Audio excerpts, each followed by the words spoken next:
Thank you for clicking on this review. I just got done watching Late Night with the Devil, and with this horror movie, we follow a talk show host set in 1977, Jack Delroy, who's a little desperate to get his viewership up on the night of Halloween. Deciding to dedicate a segment to a little girl claimed to be possessed, all hell will break loose. And that's all. Pretty much any spoilers to you guys. This will be a spoiler-free review.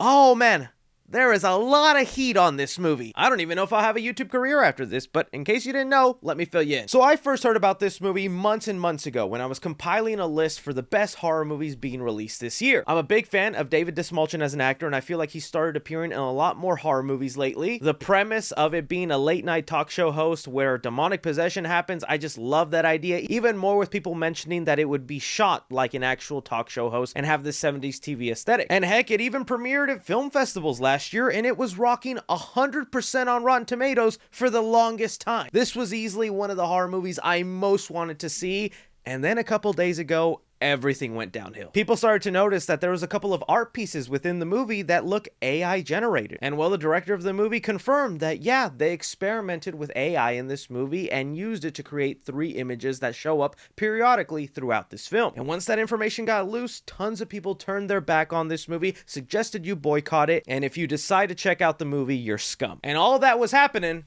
when I had already pre-ordered a ticket to watch it this weekend. And I'm like, I really wanted to see this movie. Can you just...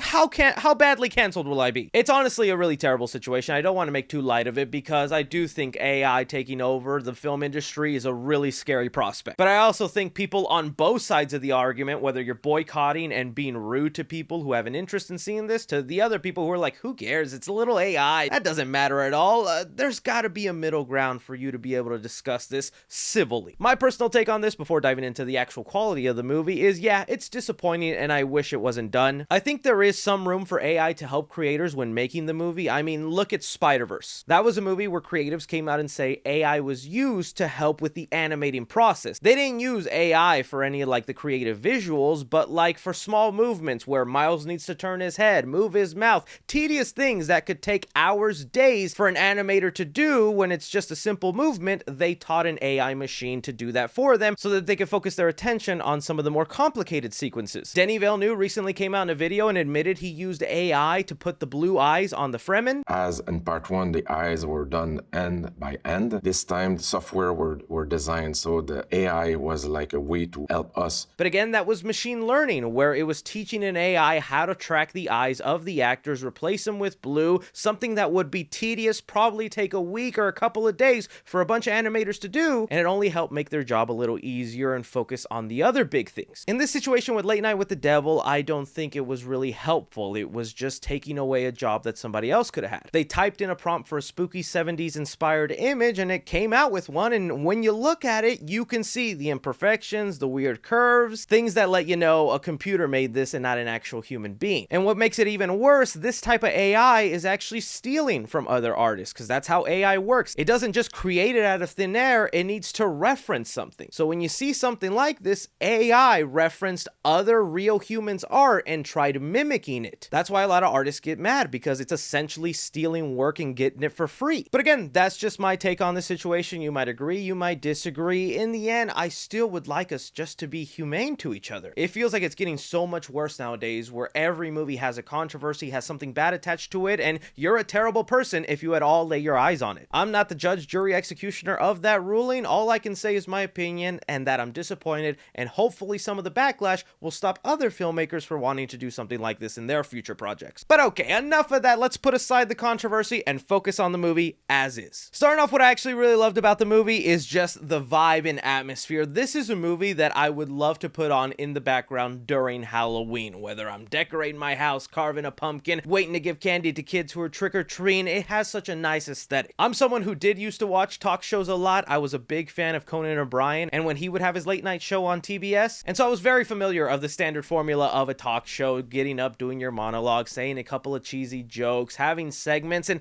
all of that. If you're a fan of talk shows, I think the movie will really communicate an almost comfort feel to you. In fact, I would say this is one of those movies you don't even have to see in theaters. Since most people watch talk shows in the comfort of their living room, sitting on their couch or at home, I feel like this works just as well at home. David Dastmalchian was also phenomenal in here. I need him to be the lead of more horror movies. From his way of speaking, his mannerisms, it all feels like a late night talk show host of the 70s. The movie even tried being really true to the aesthetic of the 70s, having jokes that would be relevant at that time, mentioning famous celebrity figures from that moment. There was even an Ed and Lorraine Warren drop in here. And for horror fans, I was like, oh, that's nice. I really also got intrigued with the story and the way it played out through the format of a talk show host, where he's introducing different guests with special abilities that unravel the mystery of what's going on, ultimately leading to this little girl who's possessed that I also want to give props to. We've had plenty of movies where a little girl is possessed with a demon, but even in the moment she's not possessed and is staring at the camera and looks like she's looking right at you, I found very eerie. Now, even though I actually quite enjoy this and had a really good time with it, I feel like I don't love it as much as other people. Maybe it was just the anticipation of everybody talking it up and saying it was just phenomenal that I had too high expectations for it, but I felt like the movie kind of loses its steam halfway. For the most part, in following the formula of a talk show host, I was really getting into it, and then after several commercial breaks and cutting back and forth, and even at times the movie breaks the found footage formula. Those are the moments where the movie goes in black and white and they say it's behind the scenes camera, but it all looks a little too clean cut and kind of ruins the 70s aesthetic. It's very clearly a more modern camera where you can see the fine details in the character, and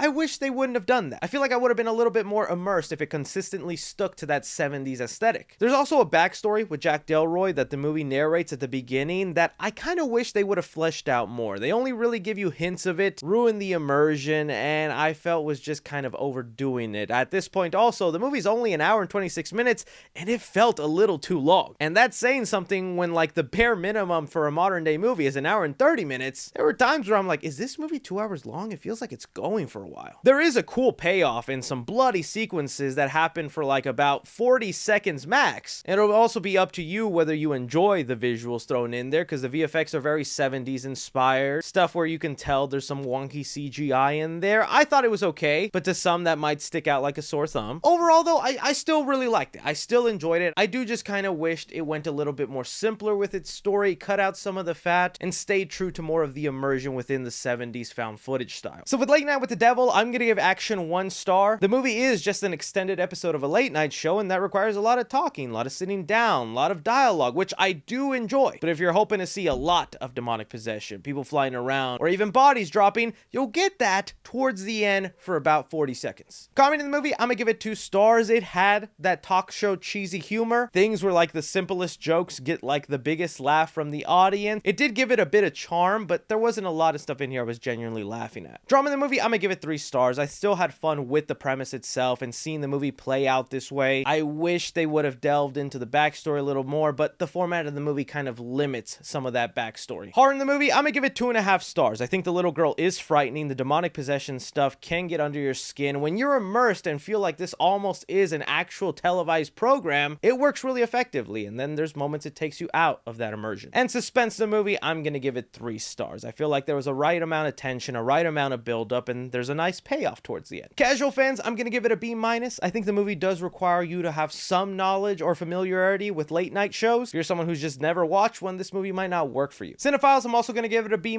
and critically, I'm going to give it an A-.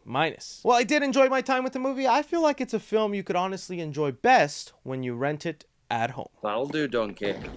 That'll do. And again, that's like one of those rare times where watching it at home, I think, might maximize your experience. It's going to be on Shudder soon, so if that's the way you'd rather do it, if you don't want to spend money directly towards it in theaters because of the AI situation, get a Shudder subscription and watch a lot of the cool horror movies on there. Not sponsored, I just like Shudder. Let me know your thoughts on it, including the AI situation, the movie itself, anything and everything. Be sure to like, subscribe, follow me on Twitter at 3C Films or on TikTok at 3C Films. But as always, I'm Chris. Take care.